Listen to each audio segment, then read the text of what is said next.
இன்றைக்கி என்ன breakfast lunch பார்க்கலாம். தோசை காலையில் டிஃபனுக்கு.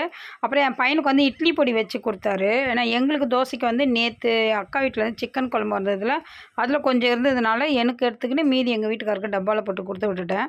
ஏன்னா அது சிக்கனுன்றதுனால என் பையனுக்கு கொடுக்கல. நேற்று செஞ்சதுனால கொடுக்கல. இட்லி பொடி வச்சு சாப்பிட்டு போனான். மத்தியானம் லஞ்சுக்கு வந்து தயிர் சாதம் தான் பண்ணியிருந்தார். ஏன்னா நேற்று கொஞ்சம் சர்ச்சுக்கெல்லாம் போயிட்டு வருவோம், கொஞ்சம் அலைச்சல் ஜாஸ்தி ஆகிடுச்சு. சரி, அதனால் கொஞ்சம் லேட்டாக எழுந்திரிச்சிட்டாரு. சரி, அதனால் தயிர் சாதம் கலரிடு அப்படின்றதுனால கொஞ்சம் தயிர் சாதம் கலரிட்டார். தாளிக்கெல்லாம் ஒன்றும் இல்லை, சும்மா தயிர் ஊற்றி உப்பு போட்டு சாதம் வச்சு கொடுத்தாரு. நான் தான் தயிர் போட்டு கலரி ஆளுக்கு ஒரு டப்பா போட்டு வச்சுட்டேன்.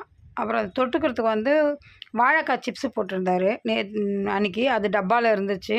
சரி, அதை வந்து ஒரு 2 பேருக்குமே கொஞ்சம் கொஞ்சம் டப்பாவில் போட்டு கொடுத்துட்டேன். நல்லா கிறிஸ்பியாக அந்த நல்லா காற்று போகாத டப்பாவில் போட்டு வச்சுருந்தாரு. அப்புறம் என் பையனுக்கு ஸ்நாக்ஸ்க்கு வந்து நேந்திர சிப்ஸ் தான் கொடுத்து விட்டேன். அவனுக்கு ஸ்நாக்ஸ்க்கு நேந்திர சிப்ஸ் தான். இன்றைக்கி இதுதான் பிரேக்ஃபாஸ்ட் லஞ்சு. வாங்க சாப்பிட்லாம்.